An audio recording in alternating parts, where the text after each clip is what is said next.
রাধে রাধে বন্ধুরা, শুভ সকাল সবাইকে। দৌড়ে চলে এসেছি ছাদে, মানে নিচ থেকে এই যে আকাশটা দেখে আর নিচে দাঁড়িয়ে থাকতে পারলাম না। সোজা মোবাইলটা নিয়ে চলে এসেছি ছাদে। এসে একটু এই যে সুন্দর একটা আকাশ, এর তলায় দাঁড়িয়ে দাঁড়িয়ে তোমাদেরকে একটু ভিডিও করে দেখাচ্ছি আর কি, কেমন লাগছে আকাশটা। আর তারপরে নিচে এসেছি, এসে এখানে লাল চা বানিয়ে নিচ্ছি। 1 কাপ আমার জন্য আর 1 কাপ মায়ের জন্য। তো চলো চাটা আগে আমরা খেয়ে নিই। আর জানো তো, আমার ওই যে সব সময় আমাদের দুধ চা খাওয়া হয় না। ওই যে 1 পা করে দুধ নেওয়া হয়, মানে 250 করে দুধ নেওয়া হয়। সোনা পাপা না খায়, 250 ml করে দুধ নেওয়া হয়। তো তার থেকে আমাদেরকে আর ওই যে চা করে খাওয়াটা হয় না। যেদিন সোনা পাপা খায় না আর কি, সেদিন হচ্ছে মাঝে মধ্যে একটু চা করে খায়।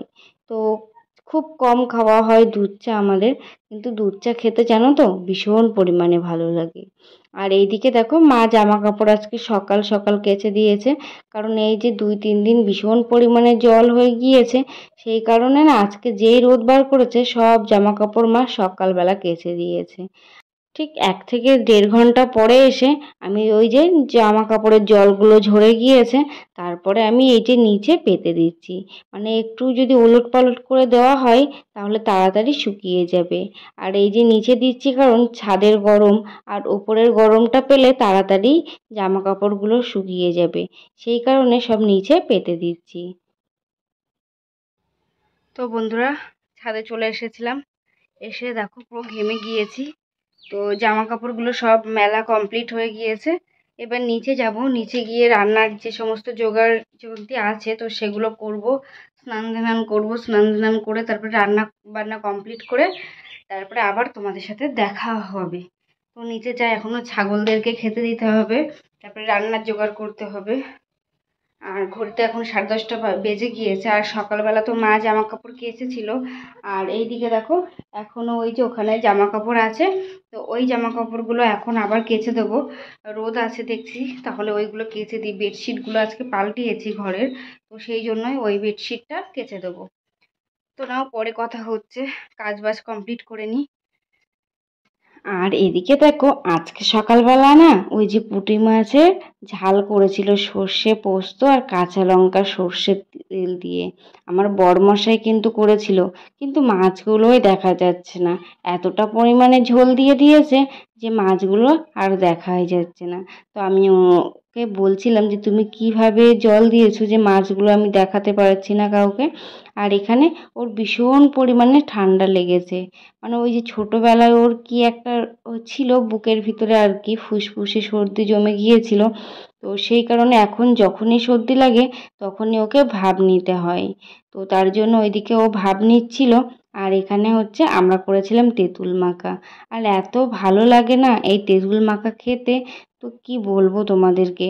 আমাদের কাছে এসে আমার ননদ দুটো বায়না করেছে যে বৌদি আজকে তেঁতুল মাখা করো। তো আমি ওইদিকে রান্না বসিয়ে তারপরে ওদের জন্য করে দিয়েছি তেঁতুল মাখা। তো ওরাও খাচ্ছে আর সাথে সাথে আমিও খাচ্ছি। তো দেখেছে, ও বলছিল যে খুব পছন্দ হয়েছে। আর এই যে মাখামাখিগুলো আমি খুব ভালো করি আর কি। আর সবাই এসে আমার কাছে আবদার করে, কখনো ভাই মানে দেওর আসে বা কখনো হচ্ছে ননদরা আসে, এসে আমার কাছে আবদার করে। তো কি হবে, ওদের আবদার মেটানোর জন্য আমাকে তো একটু করতেই হবে। তো মাঝে মধ্যে চেষ্টা করি একটু মাখানোর। আর আমিও খেতে ভালোবাসি, সেই জন্যই পছন্দ করি। আর মানে মাখাতেও পছন্দ করি। আর এখানে সোনা পাপার জন্য একটা আপেল কেটে দিয়েছি। আর এখানে এই যে বড়মশাই গিয়েছিল একটু নদীর ওই দিকে, তো সেখান থেকে একটু ভিডিও ক্লিপ নিয়ে এসেছে। মানে ও বুঝে গিয়েছে যে আমি কোনটা পছন্দ করি। আমি জানিই না যে ও ভিডিও করবে। আমি কিন্তু ওকে বলিনি যে আমার জন্য একটু ভিডিও ক্লিপ নেবে। ও কিন্তু নিজে থেকেই ভিডিওটা নিয়ে তারপরে আমাকে পাঠিয়েছে। তো ও যখন কষ্ট করে ভিডিওটা করেছে, আমি কেন তোমাদের মানে কাছে পোস্ট করব না, শেয়ার করব না, সেই কারণে না আমিও তোমাদেরকে দেখিয়ে দিলাম। আর এইদিকে আজকে রাত্রেবেলা বাড়িতে একটু আত্মীয় স্বজন এসেছে, তার জন্য না খাসির মাংস এনেছে। প্রায় 1.5 মাস পরে আজ বাড়িতে একটু খাসির মাংস রান্না হবে। আর খাসির পিসগুলো বা খাসি ভালো ছিল। কিন্তু কি বলো তো, এগুলো কিন্তু আমি বা আমার শাশুড়ি মা কেউ খায় না। আমি কিন্তু কোনো মাংসই খাই না। মানে হঠাৎই কি হলো জানি না, সব মাংস কেন জানি না আমার একদমই ভালো লাগে না। সেই কারণে কোনো মাংসই এখন খাই না, সব মাংস বন্ধ করে দিয়েছি খাওয়া। এই যে তাও কিন্তু রান্না ঠিক করতে হবে। আর বাড়িতে আজকে এসেছে দাদু আর দিদা। তো সেই কারণে না একটু খাসির মাংস আনা হলো বাড়িতে। আর এইদিকে এই যে প্রথমে সব মশলাগুলো কষিয়ে নিয়েছি, নিয়ে তারপরে মাংসটা ঢেলে দিচ্ছি।